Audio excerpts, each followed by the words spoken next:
Namaste and good evening. Welcome you all to the college webinar of Wednesday evening.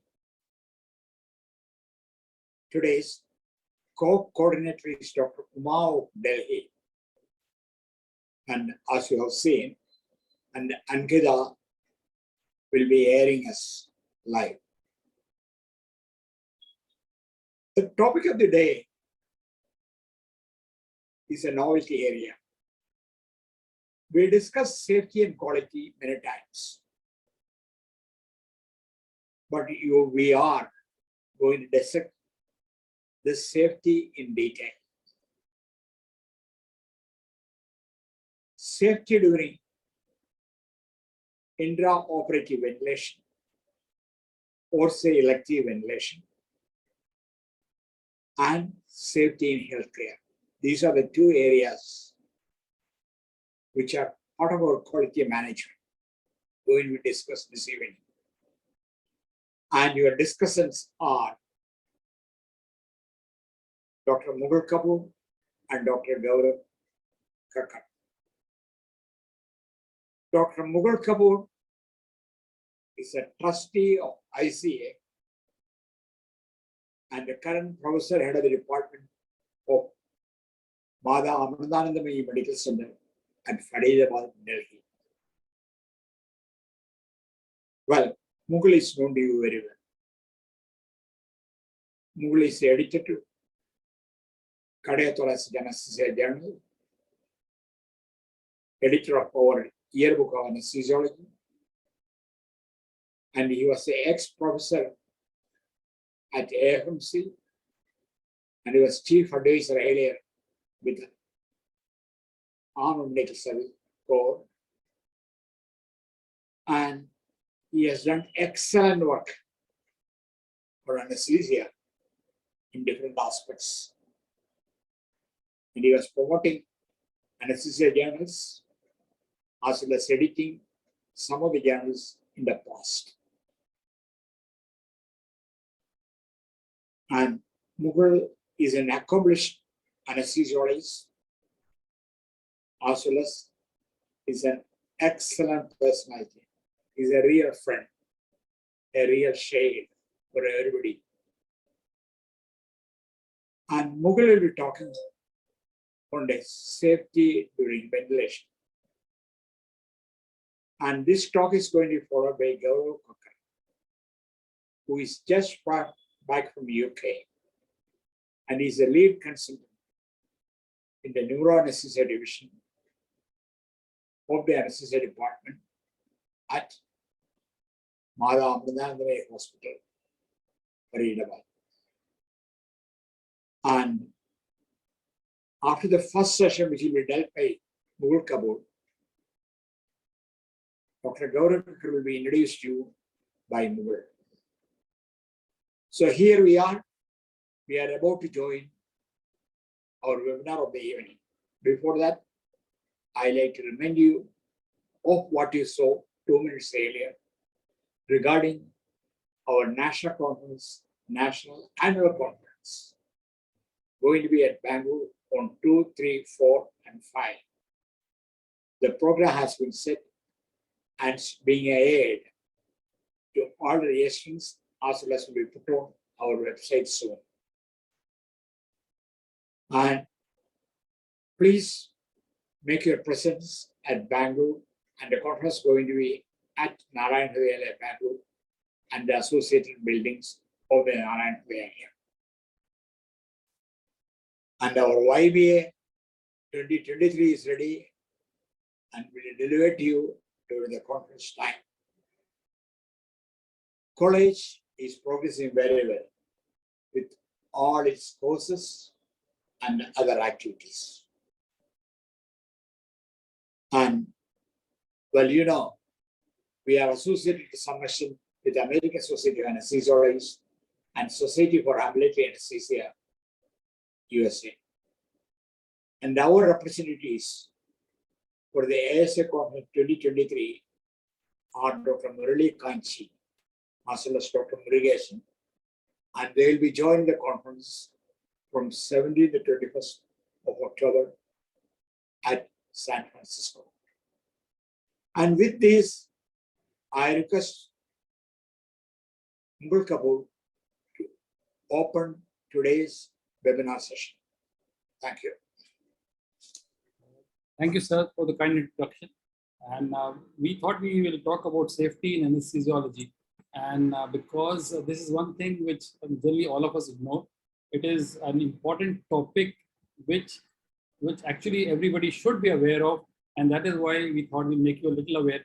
Though the two talks which are there today do not cover all the aspects of safety, but we have tried to cover a little bit aspect of safety, basically to improve awareness about this.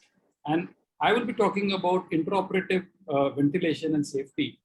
This is one subject which generally everybody ignores. You will just put patients on ventilator. The moment you induce the patient, you put the patient on ventilator, and we do not look at various settings of the ventilator, how to ensure the safety of the patient, how to ensure that the patient does not get post-operative any complications because of our poor handling of the ventilator. So let me begin this thing. Share my slides.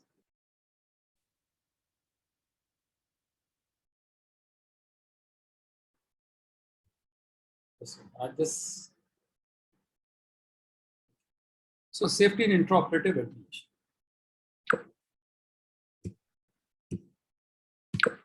That's when I decide to do it. The slide is not changing. Just a minute. I just stop share and again reshare.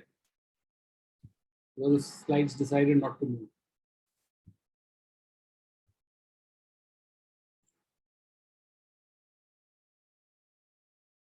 Okay.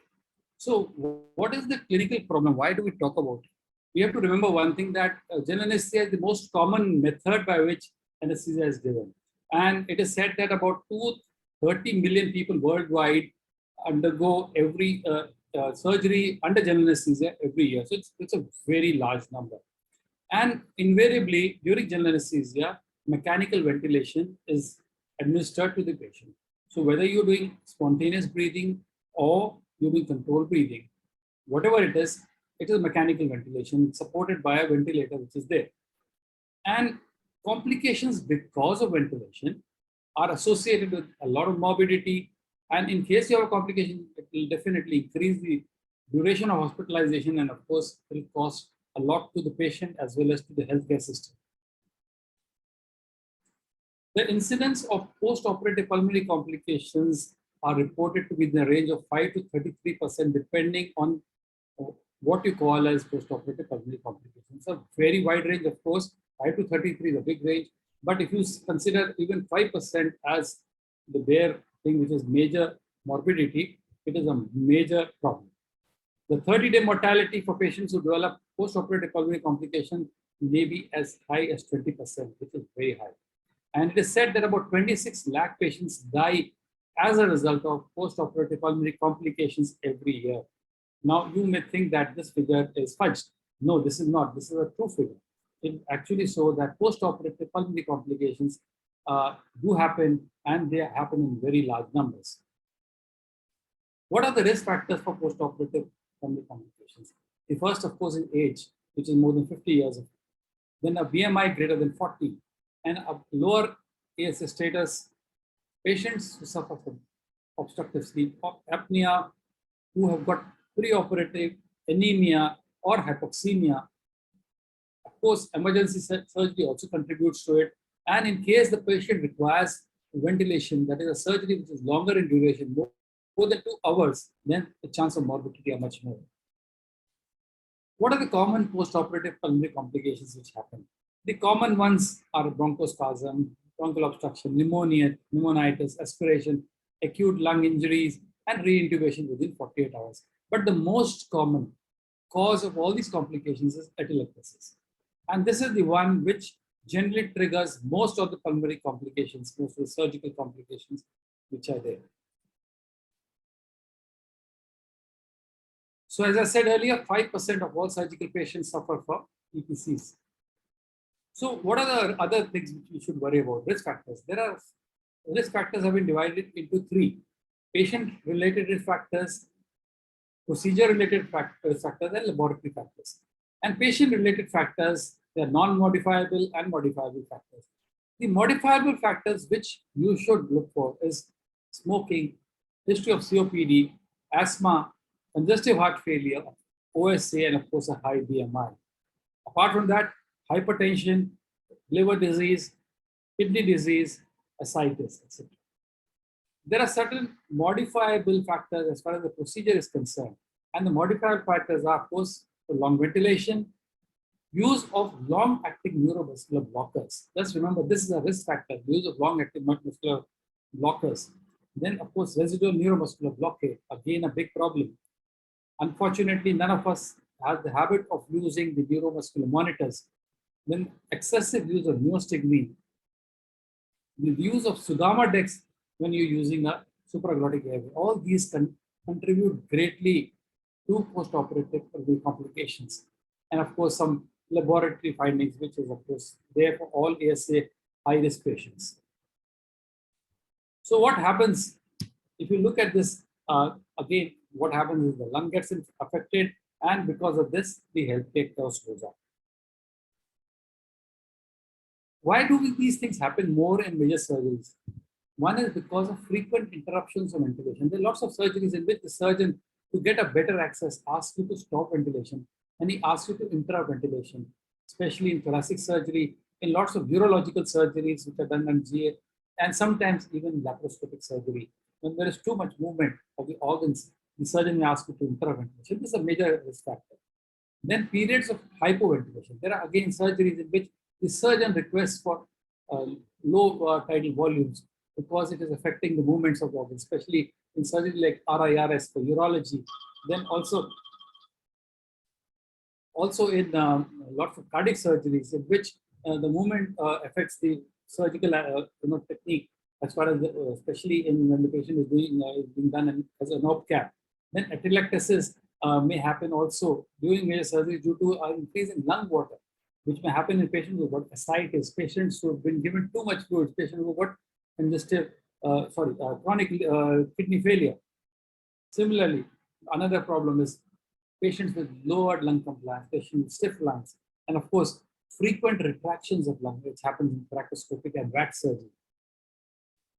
So what is the effect? So what happens when you have inappropriate mechanical ventilation? The lungs can get de-recruited if you're under-ventilating patients. So low tidal volume, use of low PEEP causes atelectrauma. This is the word used for atelectrauma, because once the lung collapses and then it is made to expand, there is a release of inflammatory mediators. And all these together will cause biotrauma.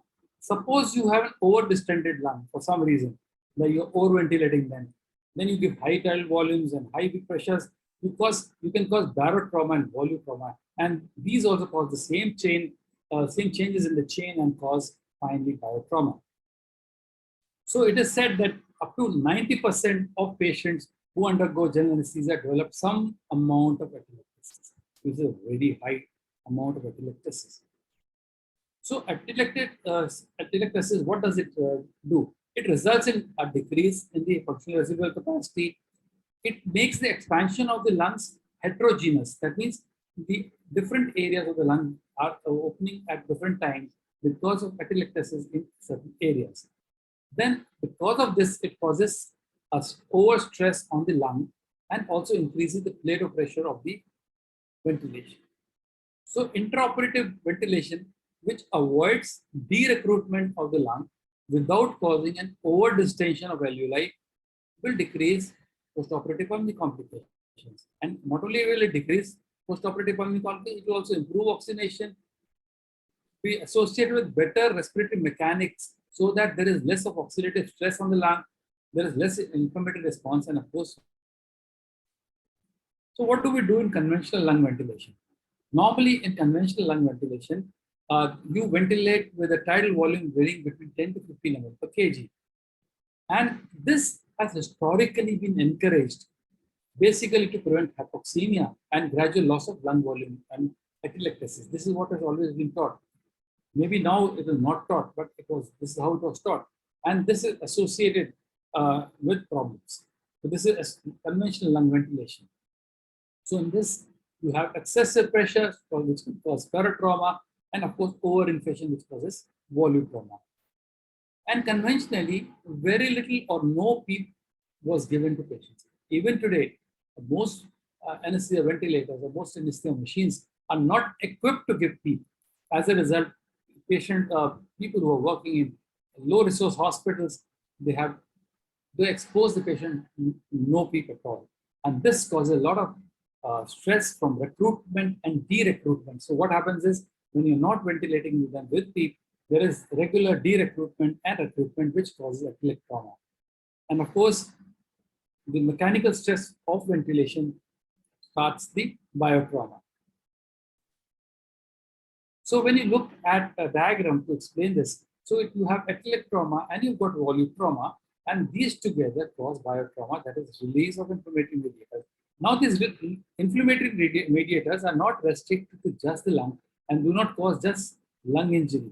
They get into the normal circulation of the body and go systemic and will cause systemic organ dysfunction. So at some stage. So remember, when you look at macrostructural mechanisms of problems, then there are two inflection points.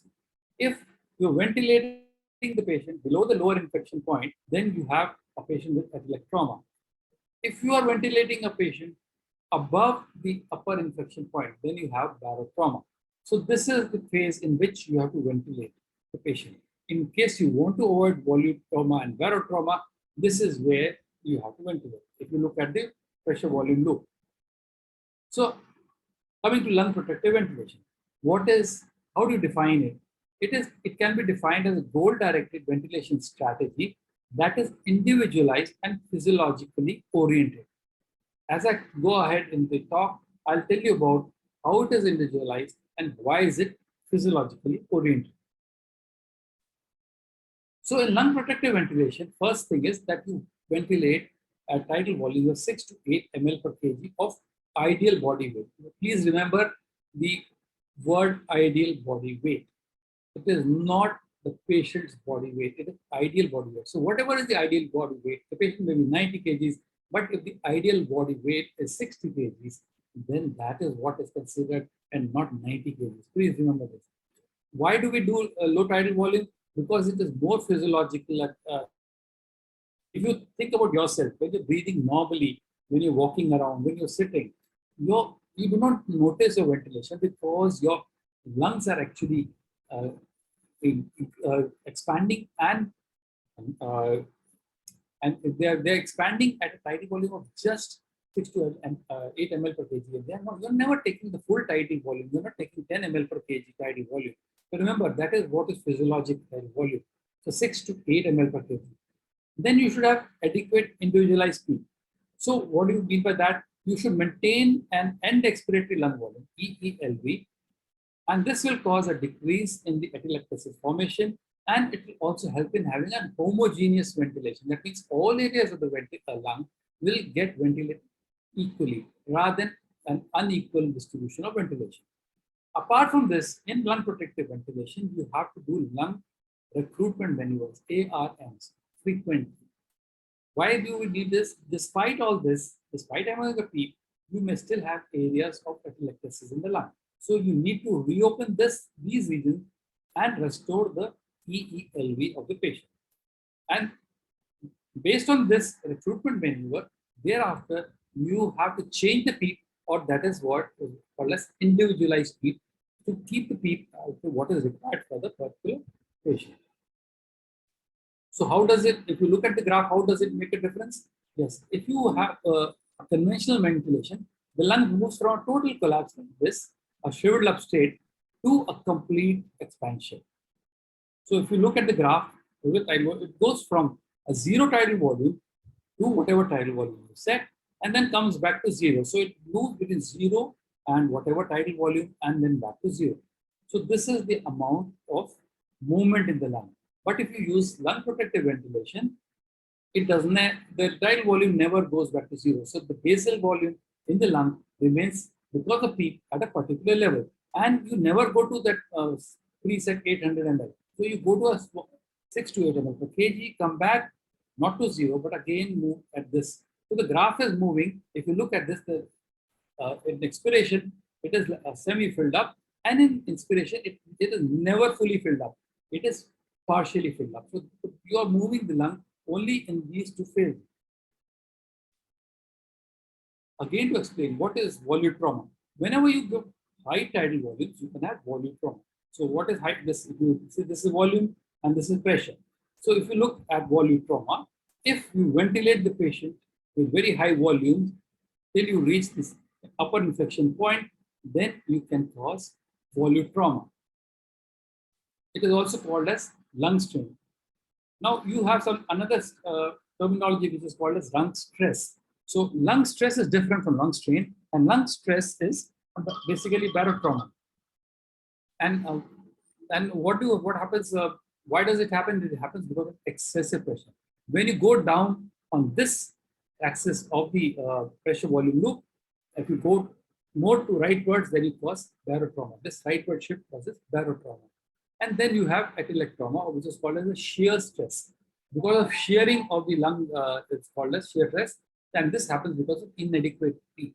So if you have inadequate PEEP, if your lungs are getting emptied out at the end of during expiration, that means you are causing atelectrauma. So there is a terminology which is called as driving pressure. A high ventilated driving pressure has been recognized as a significant determinant of lung injury, and it is linked to post-operative pulmonary complications. So what is the driving pressure? In volume control ventilation, driving pressure is the difference between the plateau pressure and the peak. So if your plateau pressure is 20 and your peak is 5, the driving pressure is 15. If your plateau pressure is 20 and your peak is 0, the driving pressure becomes 20 instead of 15. So that means you are having a higher driving pressure. There is increasing evidence that lung protective ventilation in the OR has substantial benefits. But despite the harm due to conventional ventilation, people continue to use high mechanical ventilation settings and use a wide range of PEEP and frequently cause elevated lung pressures. If you look at this study, which was published in the British Journal of Anesthesia, it is by Kilpatrick and Slinger. Both Kilpatrick and Slingers are experts in thoracic anesthesia. They did a study and they compared historical conventional ventilation with protective lung ventilation patients for lung cancer surgery. If you look at this now, look at the atelectasis, the incidence of atelectasis, 9% in historical ventilation and just about less than 5% in protective lung ventilation. Similarly, ICU admissions, about almost 9%, more than 9% in conventional ventilation, but just about 5% after lung surgery in case of lung protective ventilation. So again, coming back to driving pressure. So basically, driving pressure is the pressure required to open the alveoli.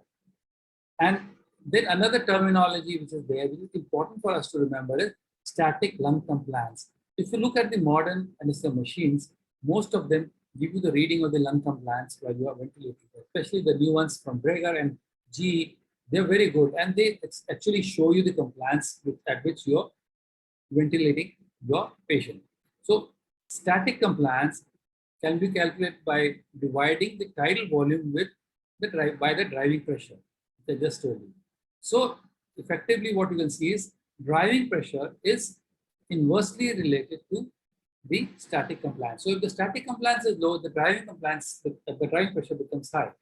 So in case of static compliance is not low, then the driving pressure becomes low. That means the lungs is open. Static compliance not being low means the lungs are open. So the driving pressure automatically becomes normalized.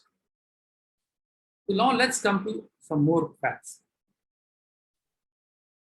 Remember one thing, the mere induction of anesthesia, that means the moment you give propofol,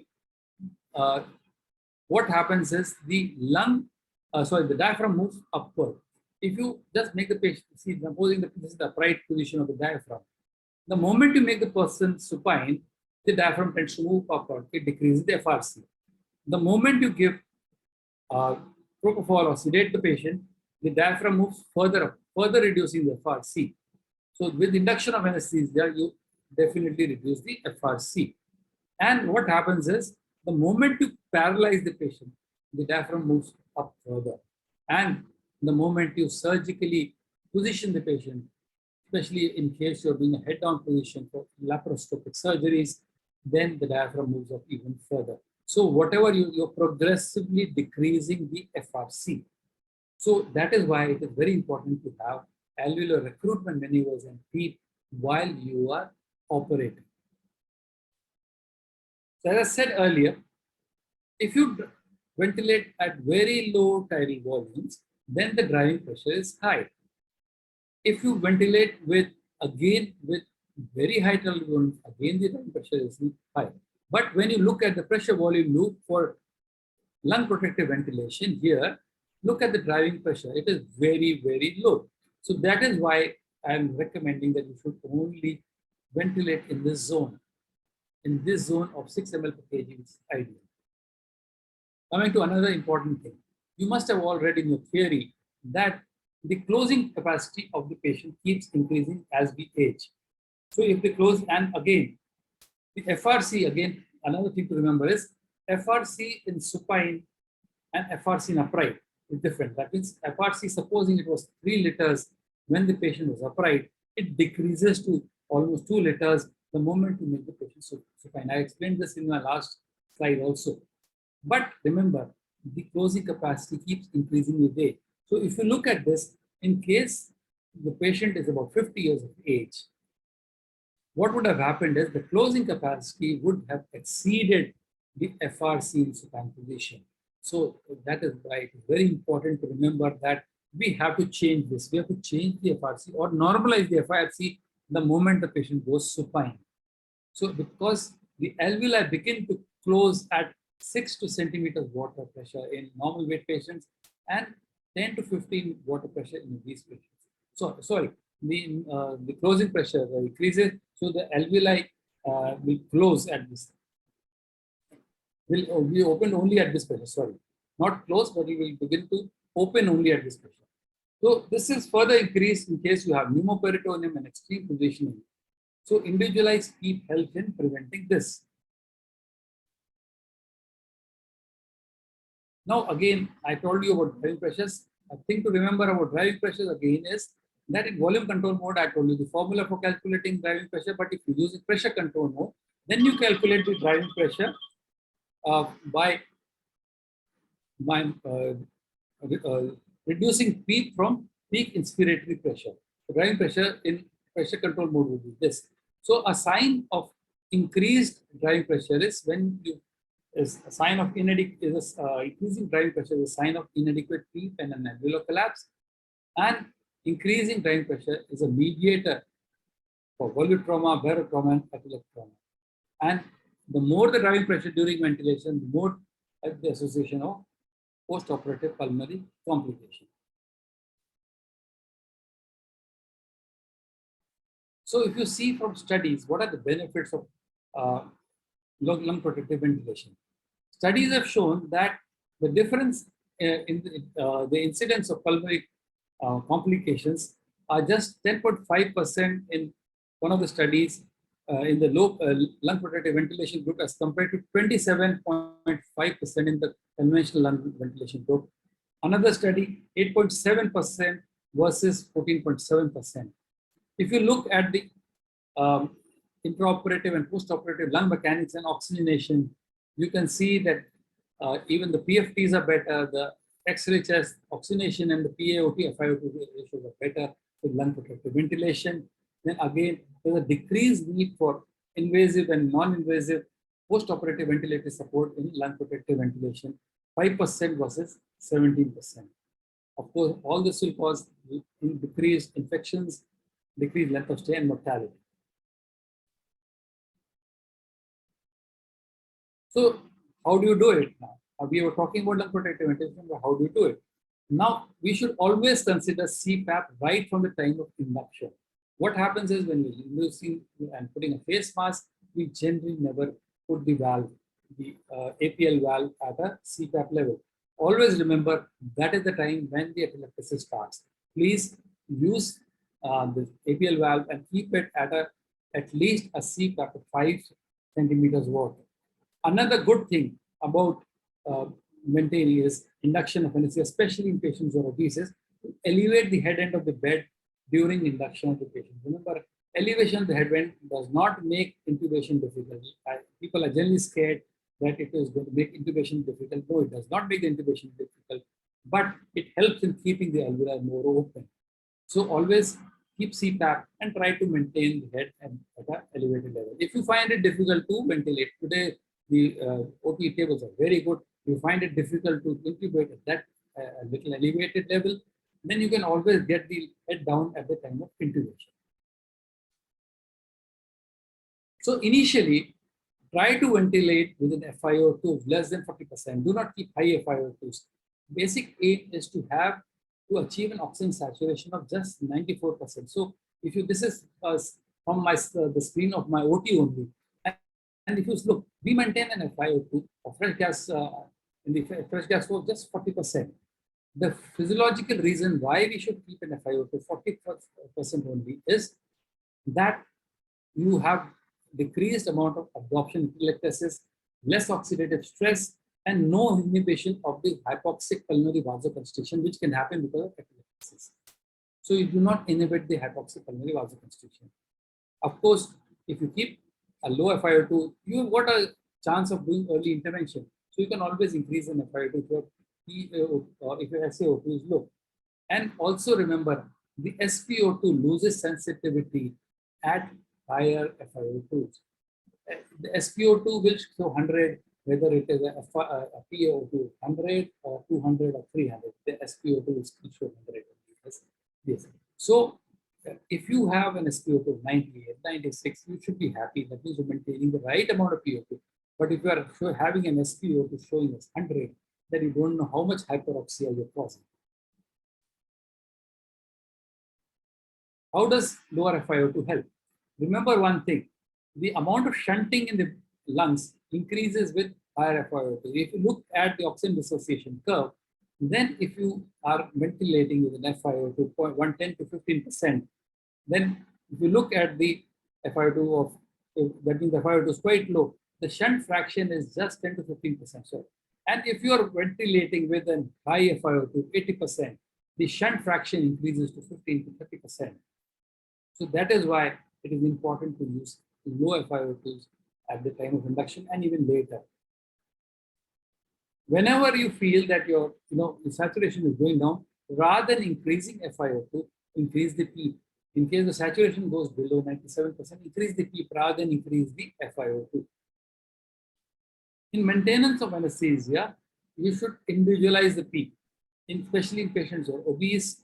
And obese patients, especially in case you're doing surgery with the head-on position, you need to individualize the PEEP, especially. And even a few days back, I think this day for yesterday, I got a case done, which patient, obese patient for prostatic robotic surgery.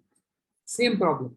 You have to have high PEEP in case. So you have to individualize the PEEP for the patient rather than anything else, especially in prone positioning. Also, PEEP should be individualized so as to avoid an increase in the driving pressure while maintaining a low tidal volume. So in this patient, I had maintained a PEEP of at least 14 almost all through the surgery.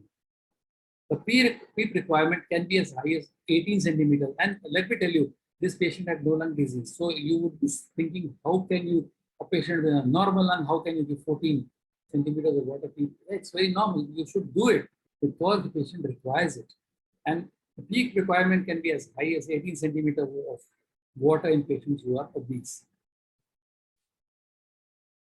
Also ensure that you have got a ventilator drive, which is very accurate. The ventilator should ideally be piston driven. These are the good ventilators, intraoperative ventilators, which are piston driven. If you're piston driven ventilators, then you are actually giving the precise tidal volume, which I've said, of 6 ml per kg. But if your ventilator is not of good quality, it may give varied ventilation, or it may change with each breath depending on the amount of resistance the flow of air meets. Now, setting the right PEEP during controlled ventilation is important to support lung protective ventilation. Otherwise, we'll cause anesthesia-induced epilepsis. This can be especially challenging in obese patients, patients with reduced lung volumes, patients with intrinsic PEEP, and patients with anesthesia-induced epilepticus, and of course, patients with VQ mismatches. Remember, if you look at the PEEP, this is from the Korean journal, with the same PEEP or an increase in driving pressures may be there. When you reduce the PEEP, there will be a driving pressure which will decrease in case you've got consolidation. So if you want to ventilate a patient with consolidation, you should have higher PEEPs. So if you decrease the PEEP, you will have more areas of consolidation in case the patient already has consolidation, or you will, even a normal patient, you will cause consolidation and a decrease in the aerated areas. And in case you are increasing the driving pressure with low PEEP, then what you'll have areas of over distension in the patient. So look at this. If you have zero PEEP, that is Z, you are moving like this. So you are actually ventilating below the closing capacity. A lot of this ventilation is getting wasted, which is below the closing capacity level. But in case you are ventilating with a PEEP, what happens is, this is a normal one, but here you've got a PEEP, so you're ventilating above the closing capacity. So your PEEP always has to be above the closing capacity of the patient. Apart from this, for safety of the patient, always use minimal flow anesthesia.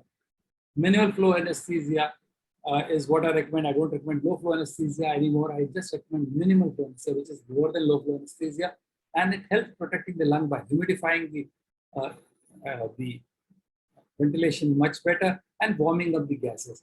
So this way you will have a better not only temperature control, but also better opening of the lungs.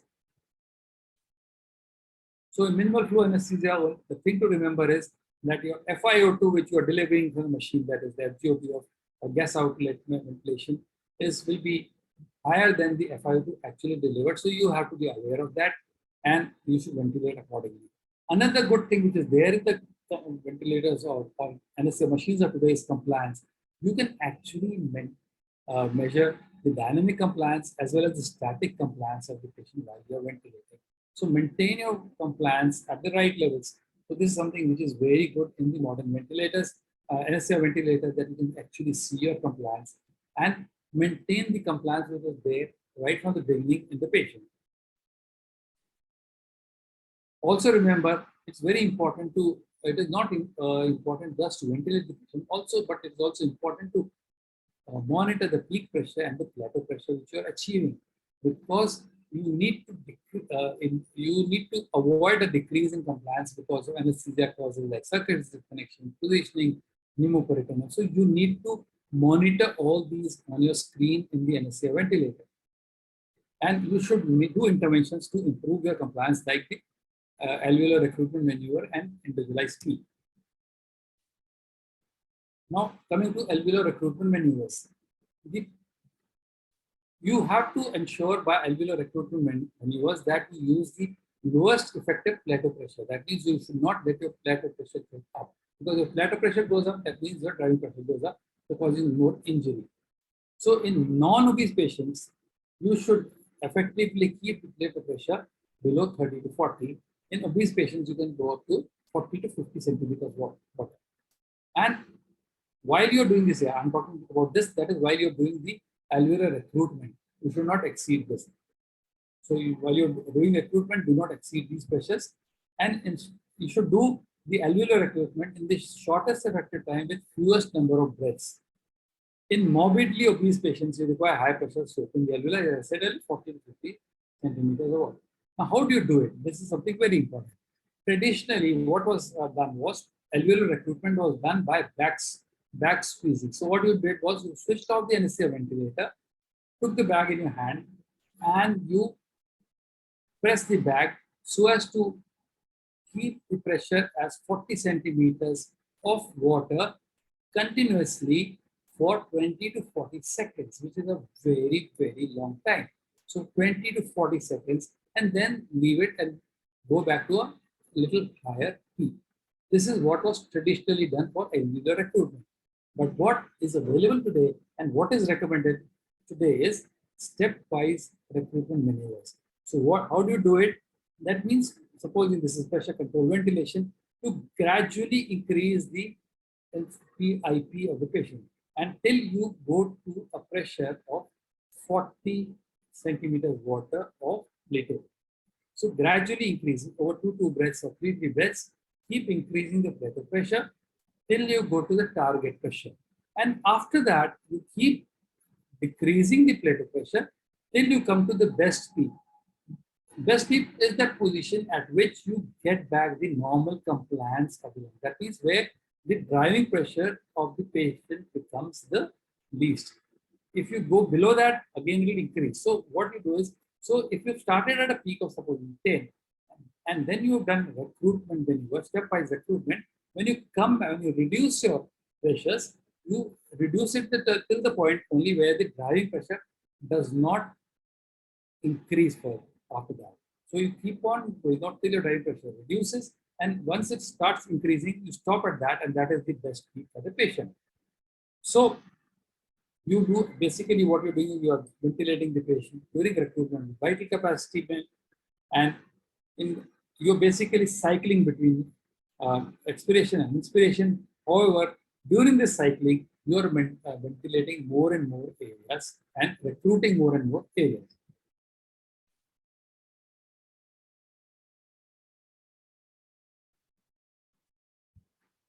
Now coming to emergence from anesthesia. Now this is another point where you tend to generally cause a atelectasis.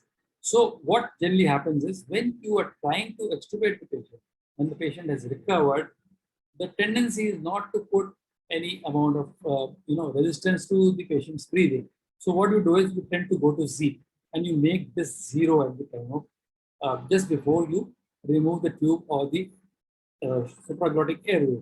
This is again wrong. What you should do is you should either ventilate the patient if you've got the benefit of having pressure support ventilation, inhale ventilator, use pressure support ventilation before extubation. If you do not have pressure support ventilation, at least put your APL valve at 5 to 7 centimeters of water before you extubate, so that you do not extubate the patient and cause atelectasis during extubation. Remember, a very small thing, please do not do suctioning of the endotracheal tube before extubation, because if you suction the endotracheal tube inside the endotracheal tube at just before extubation, you will definitely cause a major amount of atelectasis, and you will be the person responsible for post-operative pulmonary complications. So again, use the lowest possible FiO2. If you want to be safe, you want to be safe that the patient does not get hypoxic after extubation, use a low FiO2, but you don't use a very low FiO2, but use at least 80%. Do not go above 80% at the time of extubation, because studies have shown that 80% does not cause so much of atelectasis. So this is a safe FiO2, but do not increase it more than 80%. If your patient is good, patient is healthy, use a lower FiO2 at the time of extubation. Just 40% is good enough. It reduces the chance of atelectasis and improves pulmonary function post-operative. Another important thing, please, if you have reversed a patient properly, if your patient has woken up properly, there is no requirement of supplemental oxygen in the post-operative period after the anesthesia. Supplemental oxygen is only recommended to be given in case your SpO2 falls to less than 94% in the post-operative period. If it does not fall, please do not use supplemental oxygen, because the more supplemental oxygen you use, the more absorption atelectasis you cause. So please remember, this is a no-no. As a routine, keep your patient's head end elevated after general anesthesia to 30 degrees at least. You will not ever require supplemental oxygen in the post-operative period. Please get rid of this mask in the post-operative period. Now, what are the various studies? Is there any evidence that protective lung ventilation during anesthesia is beneficial? Yes, definitely. If you read this review article from the journal Critical Care by Kapoor et al., then you can see during thoracic and cardiac surgery, lung protective ventilation has been associated with reduced ventilator response. This was on them. Then again, this was an editorial written in Anesthesia Analgesia by Dr. Gaurav Kakkar, and it said the concept is definitely very well proved in patients who got sick lungs. Though they say that the amount of literature is still not available as far as normal lungs are concerned, but they are quite sure that further research is going to show benefits even in normal lungs. Then other study about in patients who had prolonged oral cancer surgery for free flap. Again, when they compared high tidal volume ventilation without PEEP with lung protective ventilation, again they found that it decreased the post-operative pulmonary, it was associated with better post-operative pulmonary outcomes and decreased duration of stay in the ICU after such a long surgery. So if you read this again, a state-of-the-art review by Daniel Talmore and Brian O'Gara, these again experts in ICU ventilation, they have also said the same things, that the historical arguments against the use of intraoperative lung protection may soon be outdated. Right now, lung protective ventilation is very nicely followed in ICUs. Intraoperatively, people are not following lung protective ventilation. And Daniel Talmore says, within no time, there will be enough evidence available showing the benefits. So there is evidence available, but he says more and more evidence is likely to be available very soon, and people will start using lung protective ventilation intraoperatively in all cases. It's a wonderful, this was a expert panel, which was international expert panel, which was formed to talk about, which had to give recommendations about lung protective ventilation. This was published in British Journal of Anesthesia in 2019. I would request all to go through these recommendations, and they have given the recommendation how you should do intraoperative ventilation. Wonderful. Whatever I've said is there in this recommendation, but in case you want, I think ideal that you should print out this table and keep it with yourself, or keep it in a mobile phone, so as to keep reminding yourself that what all has to be done for lung protection and lungs and safety of the patient intraoperatively. Thank you very much. I end this talk with this, and we will take questions in the end. And now we go to the next topic, which will be covered by Dr. Gaurav Kakkar. Dr. Gaurav Kakkar, Gaurav, can you start sharing your slides? So Dr. Gaurav Kakkar is the lead consultant in neuroanesthesia in the Amrita Institute of Medical Sciences and Amrita School of Medicine at Faridabad. Dr. Gaurav was earlier working in the NHS. He was at the Walton Institute, in the neuro department there, and he is even now attached to them, and he runs a fellowship program on their behalf, on behalf of Walton. In our hospital also, he's running this fellowship program, in which we take students from India. Initially, they work on the fellowship with us, and thereafter, after 1 year of working with us, then they go to the NHS, and they're gradually absorbed. In case they're good, after 1 year of fellowship there, they are absorbed in the neuro center there. So over to you, Gaurav. Gaurav, of course, I forgot to say that he's also alumni of AFMC, and after passing out from AFMC, moved to the NHS, and he worked for a long duration in England and in neuroanesthesia there. Thereafter, he has come back to India. Initially, he was working with the Medanta, the Medicity, as a neuroanesthesiologist, and now he's working at the Amrita Institute of Medical Sciences as the lead consultant in neuroanesthesia. Over to you, Gaurav. Thank you, sir. Thank you for such kind words. I have got big footsteps to follow, and I'll just start with my slide. I hope my slides are visible and I am audible. Yes, they are. Thank you, sir. So I'm going to be talking about patient safety as a whole after such a wonderful, comprehensive and a crisp talk by Dr. Mukul on just the protective ventilation and how, if you just focus down to the lungs during ventilation, we have such a special role. But I want to broaden that horizon for us anesthetists and intensivists when we look at the healthcare overall. I bring to you greetings from my working place, the Amrita Hospital, Faridabad. I've got no conflicts of interest to declare. And we'll talk about the patient safety as a whole. We'll look at the burden of the healthcare injury that exists in the global and the Indian scenario. What is the need for patient safety, the global measures that are being undertaken worldwide, in India as well, and what is the Indian status for particular things. just briefly touching on the concept of risk management for people who are interested in patient safety, want to go and do more degrees in that. The big beast in India, the iatrogenic viral infections that we give to patients, some scenarios, things about human factors, and a summary. So what is patient safety? Is it just a tick box exercise that you need to do for an NABH or a NMC or a JCI inspection, or is it more than that? It should be more than that because of two reasons, I would say. And why are we discussing it here is because we as anesthetists, I think there were a few papers, I can't quote them off the top of my head, but if you look at in hospital admissions, in any hospital, more than 50% of the patients in a hospital will go through an anesthetist or an intensivist in their journey in that hospital. So we have a very, very key role to play in terms of the overall effectiveness and the safety of that journey of that patient. So we can't take our responsibility, though we have a very important role to play, no matter what people say. I'm sure in India, like many people who are at the moment in this esteemed panel and abroad, there are anesthetists who sit on the broadest desks when drafting policies in terms of the outcomes and patient safety. So we have a very, very key role to play.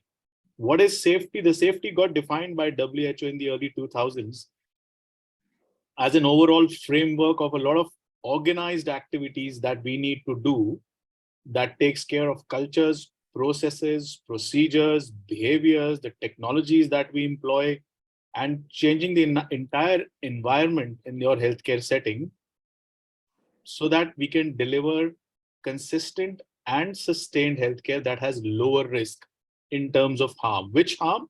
The avoidable harm. That is the key. Consistent and sustained lower risks for the occurrence of avoidable harm. That is what our aim is, and that is what patient safety is. So this journey for the patient safety healthcare started from the United States in 1999-2000 with this seminal paper where which got presented in their National Academy and got discussed in their Senate, is that to err is human and building a safer healthcare system. Because all these healthcare problems happen worldwide. It happens to a bigger extent in certain parts of the world than the other part of the world. So the journey began from this seminal paper where this particular domain was brought into the political scenario so that it can attract funding, and somebody needed to take responsibility for that. So in 2002 from there, as part of an umbrella for the WHO, the World Health Organization, there was a World Alliance for Patient Safety created. And an assembly was created and a charter was accepted where they said there has to be certain minimal global norms of standards that need to be followed. There has to be certain evidence-based policies in delivering patient safety across the world. So the key initiative that got on had to be from healthcare scenarios where money was openly available, if you had to believe the politics of it, and that could have only happened from socialist healthcare societies where it was a publicly healthcare driven systems. So UK took a big initiative of that in 2002-03, and the WHO and the UK collaborated to make this World Patient Safety Alliance. Now, the question is, why do we need it? I explained why as anesthetists we need to be involved, because we've got a far major role to play because we form a cross-section of multiple specialties that go through us, not just the patient. But why do we need it? We need it because we are being part of an extremely complex healthcare system. As we are evolving, what used to be simple hospitals doing simpler things, now every small hospital is becoming a multi, sub, super, extra super specialty hospital with multiple specialties doing multiple things. So we are becoming extremely good at very, very small things, but we are becoming less good, if I have to be decent enough to say, and not use another word, and say in terms of taking care of the entire patient and his or her journey through the hospital.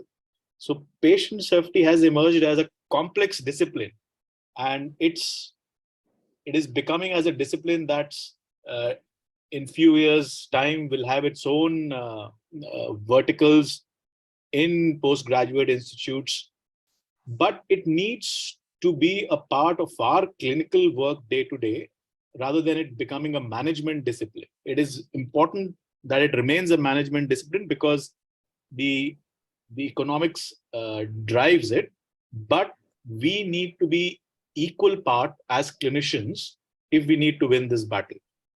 So why we need patient safety is we need to understand the burden of harm. Does the burden of harm exist? The simple answer is yes. But do we know the exact burden of harm, or do we have a fair or rough idea of what the burden of harm is? To understand the burden of harm, we need the data. Frankly, we don't have data in India because we do not accept, for various reasons, data to come out, data to get published, data to accept that these things have gone wrong. We know they go wrong, but for various reasons, our data is not out in the open. Now, there are certain parts of the world, there are certain institutions where data is out. So these numbers come out from there. What is this rough data? The biggest problem is infections, the healthcare associated infections. We know it very well that we have a major problem in India with healthcare associated infections, just like anywhere else in the world, but our problems are compounded for various reasons. So about 10 of 100 hospitalized patients of high income countries would have healthcare associated infections. Our numbers are far bigger. If we have to talk about unsafe surgical care procedures, so complications of varying extent, right from the simplest complications to major complications, 25% of the patients overall have some sort of a complication in their surgical care procedure. Unsafe injection practices. That means patient who comes to the hospital as a naive patient in terms of any of these viral problems, goes back and gets diagnosed with either a Hep B, Hep C, or HIV, the three viruses that we know. The estimated harm is in millions in terms of the overall burden of healthcare. Diagnostic errors, 5%. Unsafe transfusions, about 8.7 serious reactions per 100,000 blood transfusions in developed settings. Radiation errors. So the numbers are big. Some few more numbers. If I have to pick a few, that in high income countries, we don't have the exact data for ours. 1 in 10 patients receiving hospital care will have some sort of a harm. The harm can be caused by various range of adverse events. But what is important is that half of these, 50% of these, are preventable. That is the key. These are not something that can't be done. We accept them as risks of whatever nature that we have to accept in terms of our risk-benefit ratio. This is half of this, probably more, is preventable. That is the key.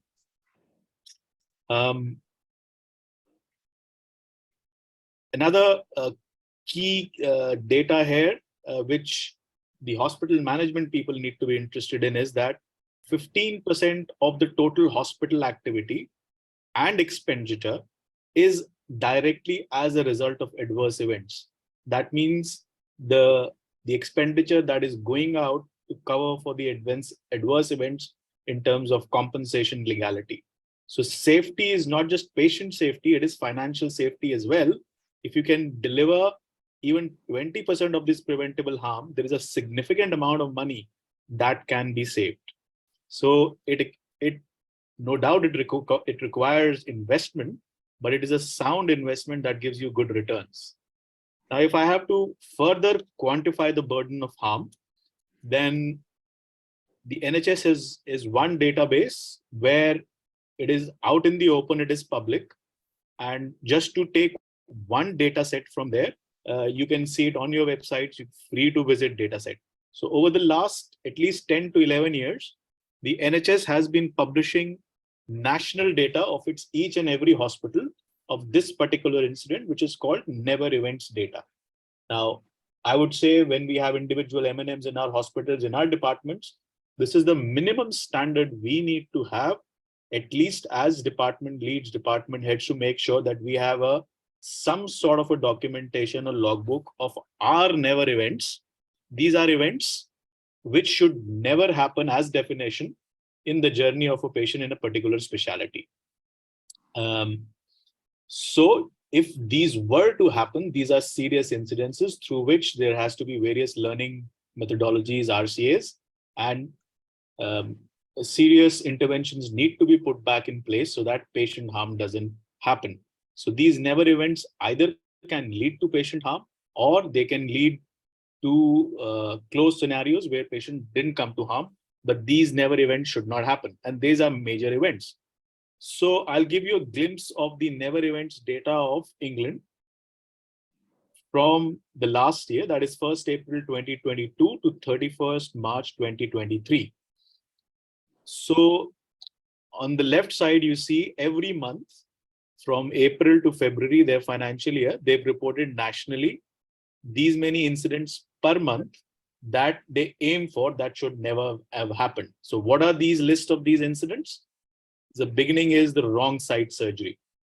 So there were total 169 wrong site surgeries overall in the year as reported to the NHS. And these are mandatory requirements. And these are crystal clear, very transparent, because I was part of the reporting structure for my hospital and I know the system very closely, and it's now been established for more than 10 years. So these might seem like very awful data, but believe me, this is the simplest data that every hospital should aim for, to have it transparently. Whether or not it becomes public, it's for an evolution of a healthcare system to decide. We should all aim for that. But I'd rather be part of a healthcare system as a patient to go into that system where I know that errors are openly accepted and there is a serious attempt in terms of investigating and treating the reasons behind it. So if you look at this data, every wrong site surgery in every specialty is there. Whether it is ophthalmology in terms of a wrong eye injection, whether it is a wrong tonsil or wrong operation in terms of endoscopy being done for a colonoscopy or a vice versa, or a wrong patient being operated, or a wrong side of a hand or an arm being operated. The idea is not the complexity of the error that's committed. The idea is to appreciate the openness in which the system has been started and the sustainability in which it's been running as an open platform for the last 10 plus years. So you can see the other list is list of retained objects, where you got different objects that have been left inside after procedures, from gauzes to forceps and whatnots. 16 surgical swabs for a system, for a country like UK, which has got extremely high levels of, I would say, empowerment of the nurses, where the nursing training is pretty adequate and they're sufficiently empowered to own up the patient journey and even question a surgeon for his capability. If there are 16 incidents of losing a surgical swab, you can imagine what could be happening in a system globally in the world where nurses are not empowered. Wrong prosthesis, multiple events. Then there are furthermore of these categories of never events, like administration errors of drugs, wrong drugs given by the wrong route, wrong doses, insulin errors, transfusion of incompatible blood, falls, and so on. So this was to give you a glimpse of just the never events that brings significant harm or mortality to a hospital and how it needs to be addressed. I'm leaving aside the quality matrix that needs to be discussed for every specialty, every hospital, and so forth. So the burden of harm does exist. And if I were to make a comparison of burden of serious harm, and the analogy that we have is with aviation in healthcare. So aviation had a pretty bad track record in the 60s. And in the last 50 years, it's made significant improvements. Why have they made improvements? Because they learn from every incident and it is openly investigated, openly the solutions are done, and there are training practices further on so that these things don't happen. So they've managed to bring down the burden of serious harm in aviation to 1 in 10,100,000, whereas our burden of harm for the best case scenario is 1 in 300 overall. So you can imagine where we got to go in terms of the healthcare facility. So to address these challenges, the matrix which I was showing you in terms of the calendar, 99, 2000, 2002, 2003 onwards, the WHO as a global acceptable and achievable safety initiative started making international challenges, which every country who subscribes to the WHO has to do in terms of their practices. Not just for a DNB inspection, not just for an NABH, not just for a JCI, as if to improve patient care. So what was the first challenge? Which, we do it well, but at times of inspections, but we don't do it as a routine, as done by all your quality inspections that you see and hear in your hospitals.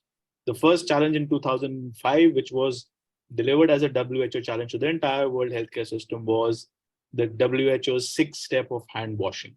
The one and main intervention that has brought down the healthcare infections by multiple levels. So clean care is safe care was the tagline for the 6-step hand technique. Subsequently, in 2009 onwards, the safe surgery, the WHO safe checklist, another pivotal moment in the international surgical calendar, where we've made big strides in terms of making surgical safety. We brought it to the top in terms of the visibility, and we all agree that it is a benchmark in terms of what needs to be done in surgery, and it is followed religiously in most hospitals, and we need to make sure that it is done appropriately and it evolves into more efficient checklists. So there is a sign in, there is a timeout, and there is a sign out, and it has been fashioned to individual specialties in individual countries. So that was the second initiative taken by WHO in the background of patient safety. The third safety challenge within 2017, the WHO took out. Obviously, it got drowned in COVID, but it's still again taking shape, was medications without harm. So the slogan is 5 moments of medication safety, where for an inpatient or a patient who's taking the medications, there has to be a starting check. There has to be a check when the patient is taking the medications. If there is an addition or a deletion, again, there is a check and a review. And at the time of stopping, there is a check. The check can be at the local level. In the West, the check is by the pharmacist. The pharmacist has the powers to override the prescription of a doctor on the prescription chart with a green pen. The green pen in the UK is only to be used by the pharmacist, where she finds 2 or 3 drugs that are going together and they might have certain interactions. So she can write her note for the doctor to review. So that's a beautiful thing for a multidisciplinary team to follow. So this is evolved in terms of the 5 moments of medication safety. And this is yet to achieve its goal as the first 2 challenges did, because it got drowned in COVID, but it's still coming back. So this was the global safety calendar and the global initiatives. And where are we in India? So there is a national patient safety framework that we have. It is there on the National Ministry of Health's website if somebody wants to go and check. There is a 7-year framework that exists there. And partly, if you ask me, that's there because it's a legal requirement for India as a participant member of WHO. So if you look at the framework, it has key priority areas in terms of these 6 pillars, which is building a structural safety of quality and safety in an organization, having a system of reporting and assessing adverse events, having a capable and competent workforce, controlling healthcare-associated infections, strengthening patient safety across all programs, not just in hospital, pre-hospital, public health, etc., and promoting patient safety research. So these are the 6 pillars on which our national patient safety framework is there, on which the government is working. So these are the key priority areas, as I said. But the problem is we need to make a start somewhere. That's why we did it. But we still do not have a national registry or a national database. There are some strides being made. Now, it was very heartening to see recently a national registry for drug errors or adverse reaction, not drug errors, sorry, adverse reactions being made by the National Pharmacovigilance Committee. And we had certain key meetings in our hospital where we were being showed the initiatives. And there is a national website where we can put the information for patients who have some adverse reactions. It was so heartening to see that. But in terms of our own specialties in which our national bodies are, we need to encourage database of the complications or learning opportunities so that these can be shared for further. So coming to the next part of the talk is a little talk about what is risk assessment in healthcare and the concept. Now, again, that's if people who do management in healthcare and patient safety courses, they would have been exposed to this. The risk management concept in healthcare, to break it down very simply, is whatever we do is fraught with danger. And nobody better than us to know that from all the complex things that we do. There is hardly a procedure that you can count that has got zero risk. There is simply nothing, from putting a vein flaunt to doing a complex epidural to doing a surgery to doing an intubation. There is nothing that has got zero risk. So the concept of risk assessment is the aim is the best, to keep the best interest of the patient at all times. So you do the weighing between the risk and the benefit, and you go ahead like that. So the concept of risk assessment is you should not, if there are very few scenarios which have got zero risk, and I'll come to that, we should not be introducing risk. We should not be the ones that actually introduce the risk into the journey of the patient when there actually is zero risk of that particular thing happening. That's a very important concept to understand, especially in our country, because there are two things why this concept becomes important for us. One is economics. And I don't believe that in today's day and age, healthcare in India is for most that it doesn't have the enough finance that is required. It has got enough finance that is required to support. What is not there is the will to put the safety at the top where it is required and to change the culture. I'll give you the examples in few scenarios later on as to where we unknowingly introduce a risk into the patient's journey when actually there is a zero risk.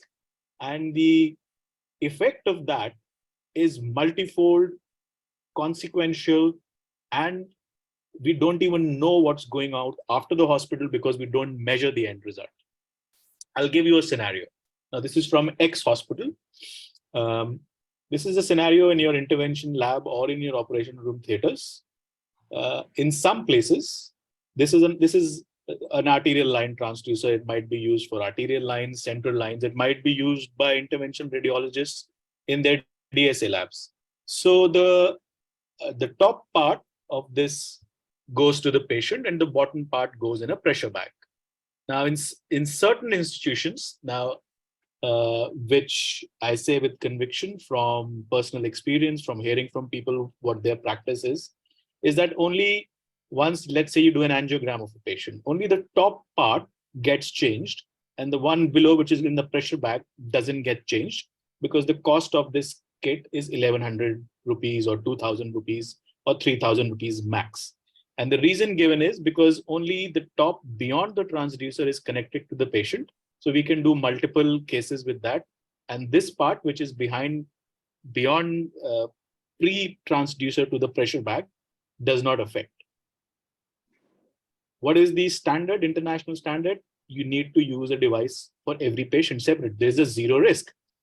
Now, when you do this kind of a practice, what you do is the clinician is busy at the patient head, but nobody has any governance in terms of ensuring that no blood or a particle would come back into this line and contaminate this throughout that procedure, because this part is dealt by a technician.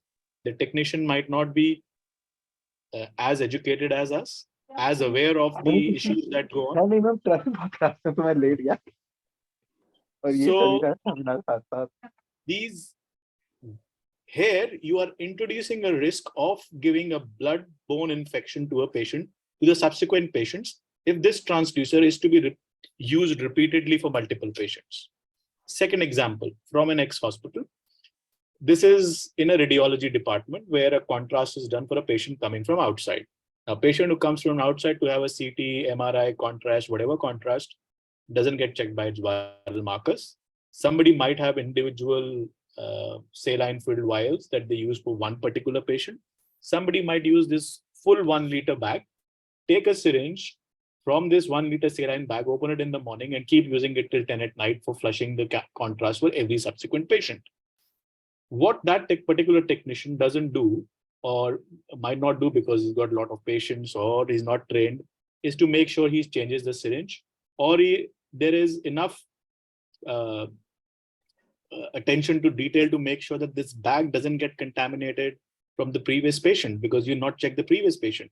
So whatever is you're doing, you're churning out in terms of an outpatient back into the community, and you're spreading certain viral diseases which are very easy to transmit from these.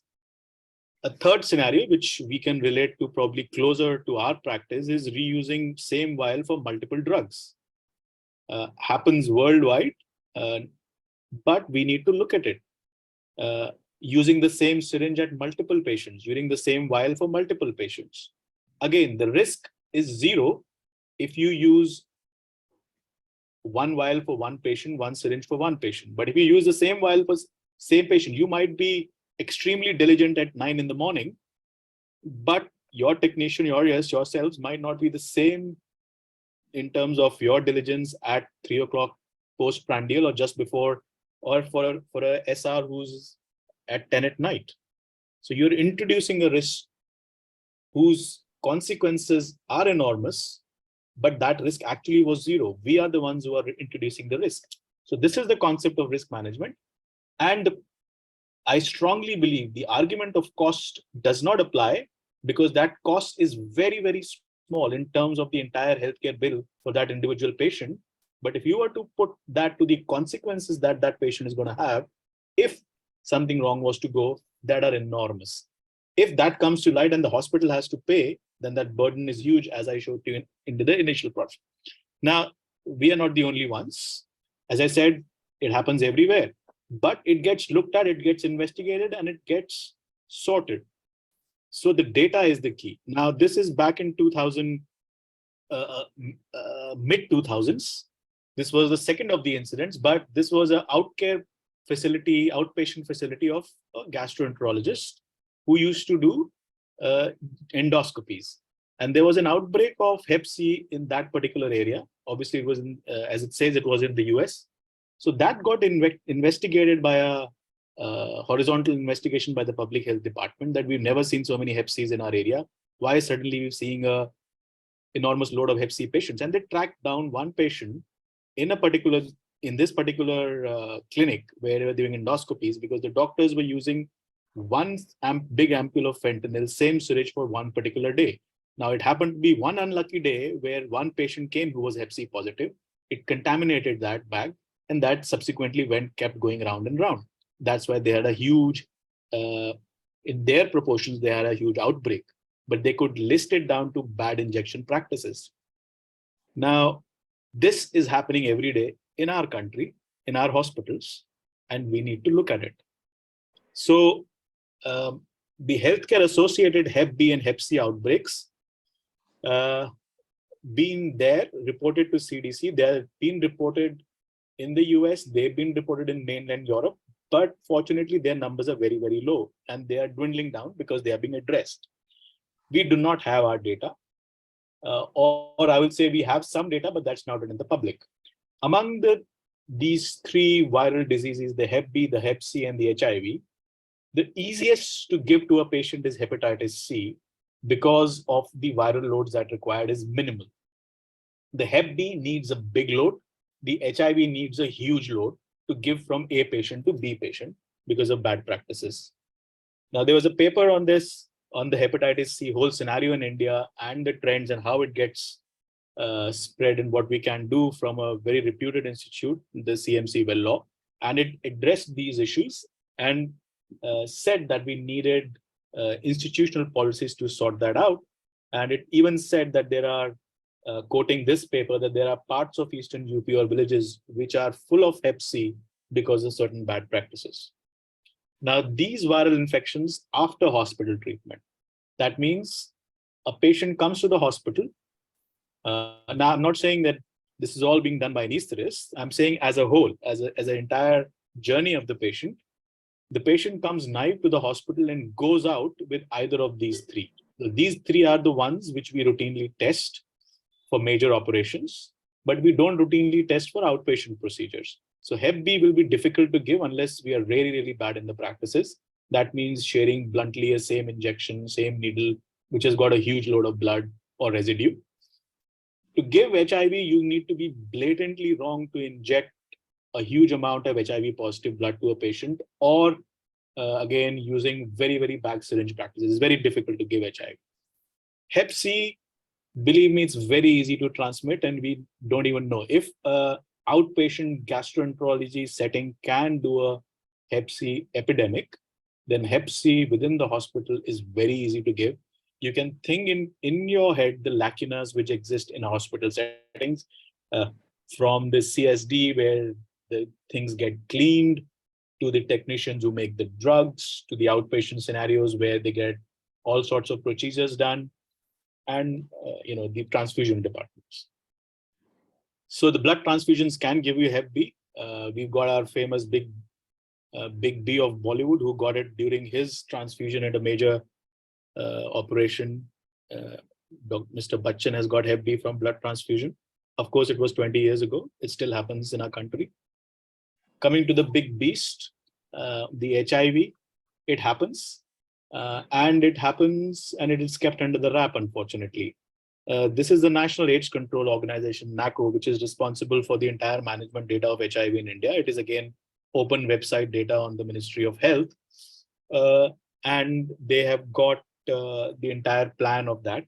But to highlight that, what is it? This is a public health litigation done by a certain gentleman called Chetan Kothari in Bombay in 2016, where he had to file a PIL to get data for the people who have had HIV from blood transfusions through hospitals. So he didn't get the data. Eventually, a PIL had to be done, and his aim was to get the data of HIV from blood transfusions in India. So the NACO gave him the data for October 14 to March 16, not even full 2 years, that 2,234 people in India had contracted HIV by virtue of transfusion of blood, infected blood and given HIV. This is 2016. So you can imagine this is not 20 years ago, 30 years ago. This is the breakup of that data per state. So the biggest incidences, Delhi 264, Gujarat 290, small places like even Chandigarh, Chhattisgarh. So it's a rampant practice. So it's not that it's an isolated incident. And you can imagine if this is the reported data, what is happening to data that is not being reported. So there is a document that is available at the Ministry of Health and Family Welfare's website under NACO, where we have a National AIDS and STD Control Program, Phase 5, which is a 5-year plan from 2021 to 2026 as to how to control AIDS. We've done very well in terms of controlling AIDS by the public health campaign or what the society does do. But what the healthcare needs to do to control this, sadly, there is no mention in this plan as to what the hospital and the blood transfusion strategies across the country as a whole needs to do in terms of controlling this menace. So is blood safe in India? I would say if you are an individual, you need to really be counting your stars and be lucky, because the practice is not universal in terms of safety. The problem is how we take blood in terms of donations, how we transfuse, and how we test before transfusions. So for a unit of blood to be safely transfused and to make sure there is none of these three viruses, then it needs to undergo a test called nucleic acid screening test. That's called the NAT test. And that used to cost 6,000-8,000 rupees 15 years ago. That's where the problem was. Because of healthcare corruption, it never happened, or it happened and it got ticked. But now it's very cheap. It's about 1,000 to 2,000 rupees max, depending on where you work. But the issue is now, do we test every bag like an international standard, or we do a pooled bag? So an ID NAT is an individual NAT, and an MP NAT is a pool of, let's say, 20 bags, and you test 2 or 3 bags and the remaining are deemed okay because it's NAT. So that's one way, because we don't check every bag. Believe me, it happens in every hospital, every city. Now we are little careful in terms of making sure NAT happens, but there are loopholes. The loopholes are professional donors. The loopholes are corruption in healthcare, where these kits get sold in the gray market and the bags are labeled true. There is a Bollywood documentary on this, rather a film called Lal Rang, which beautifully and very, very accurately captures this menace of blood transfusion practices in India. And this is the actual season where the blood products, because platelets are required in huge demand because of dengue, how they are made, how they are not checked, and how they are transfused in extremely careless manners. So if you look at this picture, this is an extremely accurate reflection of what is happening in our society. I'll move on to something else now, which is, I'll take another case. Let's see, actual case that happened in the next hospital. This is a lady that came from a subarachnoid hemorrhage that got treated for, it had an aneurysm. It gets coiled at a hospital A and gets transferred to a hospital B after that for further management, because there were complications. Because after the coiling, the aneurysm part was okay, but the patient neurologically was absolutely intact in terms of higher mental functions, but the patient stopped moving all 4 limbs, was quadriplegic, which is not common at all. You might have one side of functions lost, but this patient completely lost power in all 4 limbs, was quadriplegic, unrelated to cerebral insult. And the hospital B was looking at the causes. Obviously, they're looking at central neurological causes. They couldn't find one. I'll come to the discussion of that in a minute. Similar story, similar problem, but in a different story. And another elderly gentleman who's having a long procedure endoscopic in a GI setup in an ex-hospital under sedation. It becomes a difficult procedure. One person tries, second tries, third tries. What was supposed to be done in an hour gets done in 3-4 hours. The procedure gets done, successful.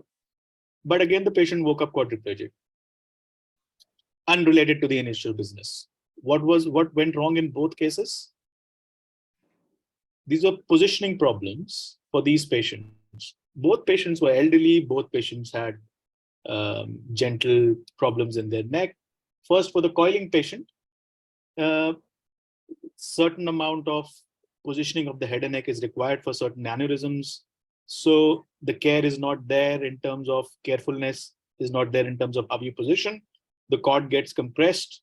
Subsequently, it was found out on the scans that actually there was cord damage. Same was there in the other patient, because the same position is required for those GI procedures being done endoscopically. What I'm trying to bring out here is, being so super specialized, we are focused at getting that particular job done, but we've forgotten about the whole patient, that there is a patient in its entirety who also exists. It is a perfectly coiled aneurysm, but a quadriplegic patient. It's a perfectly well done GI ERCP procedure, but with a quadriplegic patient, because we didn't understand the frailty of an elderly, the gentle neck, how that needs to be taken care of, so on and so forth. And that brings me to the topic of human factors as to how we behave, interact in a complex healthcare environment in multiple specialties. And to do that, if I have time, I'll for 5 minutes, go through this video of Martin Bromley, which was very popular in the airway meetings in UK. Some of you might have already seen that. I apologize for that. And this is a pilot who took his wife for a routine ENT procedure. And let's see if I can play this video quickly for you to see. My name is Martin Bromley. I'm dad to 2 young children, Victoria and Adam. And this is the story of the death of my wife, Elaine, who died in March 2005 as a result of an attempted routine operation that went wrong. I'm an airline pilot with a background in human factors. I want to make a difference. I want to be able to say to Victoria and Adam in a few years' time that although their mum died, the lessons from that have been learned, and that there is a change in practice in healthcare in the UK. The plan was that they would start with a laryngeal mask, and they had done a very thorough pre-op assessment. There were no undue causes for concern at this stage. Continued with the attempts to intubate, and they used a variety of different techniques and a variety of different pieces of equipment. The nurses, meanwhile, performed some tasks under their own initiative. But what we can say is that 10 minutes in, with hindsight, this is a situation of can't intubate, can't ventilate. This is a recognised emergency in anaesthesia for which guidelines exist. We're now 10 minutes into this attempted procedure. The patient, my wife, is blue. Her oxygenation is 40% or lower, and it has been for 6 minutes. The anaesthetist has 16 years experience, and he is regarded as diligent by his colleagues. The ENT surgeon has over 30 years experience. The other anaesthetist has additional skills pertaining to difficult airways. The 3 of the 4 nurses are all experienced in their job. And it's perhaps worth just wondering at this stage what was going through their mind. So we're 35 minutes in. They seem to make the decision that the best thing is just to let her wake up naturally. Let's wheel it back, quick as we can.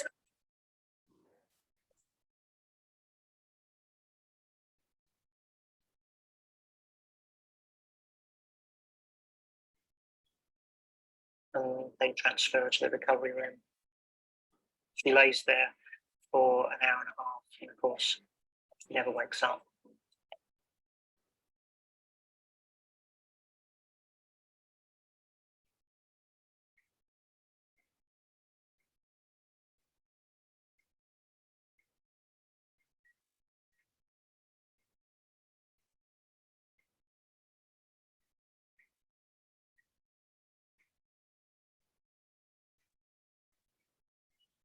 Words lost control. There was a question mark in the inquest about who people felt was in charge at different points. There was certainly a loss of awareness, an awareness of time, but also an awareness of the seriousness of the situation. If you like, the awareness of what was happening wasn't shared by each of the consultants. Right. There was certainly Still going. Like your a pardon, give me a breakdown minute. in the decision-making processes, and it would appear that the communication processes dried up amongst the consultants. Gaurav, I think you can give the synopsis now. Yes. The Right. nurses Let were me generally just aware stop of this what was video if happening, I can. what needed to happen. One second. When I said to you that 6 to 8 minutes in, those 3 nurses arrived, one of them asked her colleague to go and fetch the This is a tracheostomy video set. gone wrong. There was again. already a quick trachea kit in theatre. She went out, she collected the tracheostomy set, she came back in and she announced to the consultants that the tracheostomy set was available. And there was no response. One of the other nurses who walked in immediately saw Elaine's cover. Right. What I wanted to say was out of this. intensive care. The phone checked. You're not turning off the video? Yeah, it is still speaking in the background. One second, let me sort Bed this out. was available intensive care. 1 minute. And in her own words, they looked at her as if to say, "What's wrong? You're overreacting." She actually walked out and There it cancelled is. that bed. Yes, now we'll keep quiet.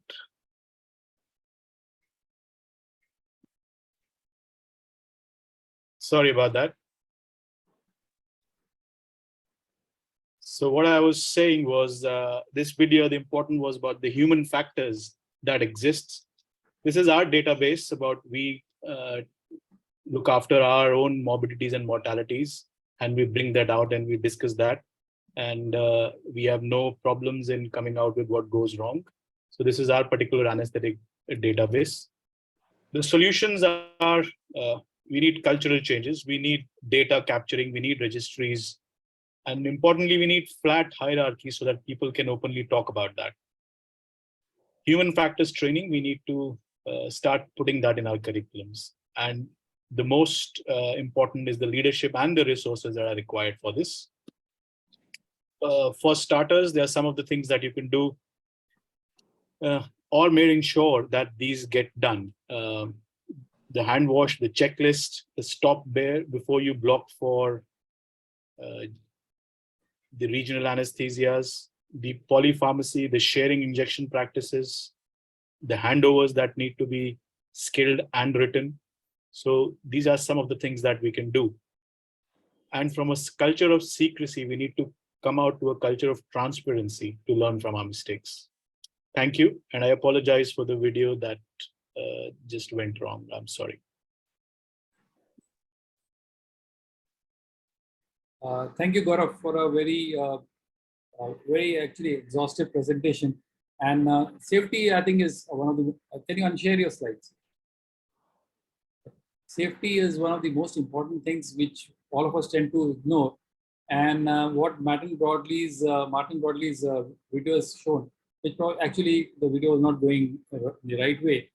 What is important is that the anesthesiologists were all qualified, they're all very good, but they did not do the right thing at the right time. They did not seek help, they did not abandon the procedure at the right moment. And we all think that we are cat sisters, we think that we are the ultimate, and they wasted about half an hour, they made the patient hypoxic, and of course, that caused mortality later on.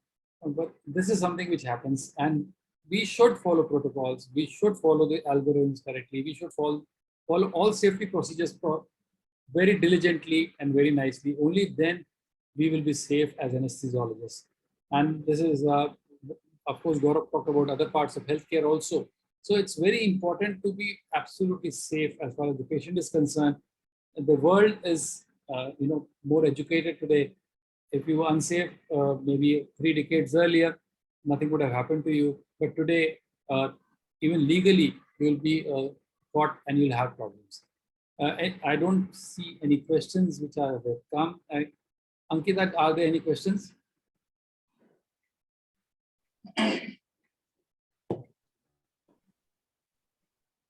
No, there don't seem to be any kind of questions. So with that, we conclude this webinar on safety. We haven't covered all aspects of safety, but we have covered only a small part of safety. I would hand this over. I think, ma'am, Dr. Jayasud is going to summarize. Don't worry, I'll be doing. Radha sir, please hand it over to you. Yeah. Thank you, Mukul, for doing an excellent show. Rama, you like to speak something?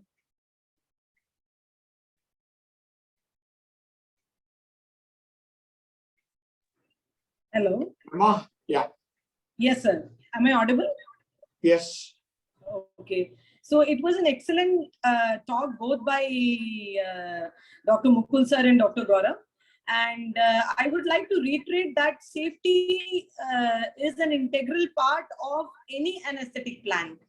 And the safety starts from preoperative checkup, and it also extends in the post-operative area. So the case demonstration and the video played also tells us regarding the interaction, the human interaction which happens in the operation theater and the pre-operative and the post-operative area. And we have to understand that it is a very dynamic and a very sensitive matter, so that there are no issues regarding patient management and patient safety is not compromised because of any problems in the management or the evaluation of the patient. So these difficult airways, like situational difficult airway, physiologically difficult airway, anatomically difficult airway, and difficulties arising out of human factor interaction, which has been very nicely covered in the webinar. And of course, the post-operative pulmonary complications and other aspects of ventilation, which Professor Mukul Kapoor sir has covered, are exemplary. Thank you very much, sir. It was a very good show. Rama spoke for me. And I thank Mukul, Gaurav, Angita, and Rama for doing a wonderful show.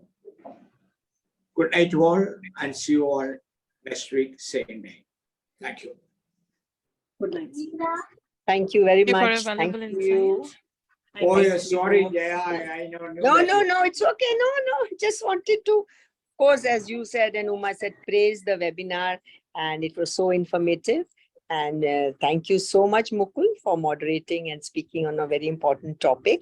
And so also, Gaurav. Hope to see you all next week. Excellent webinar.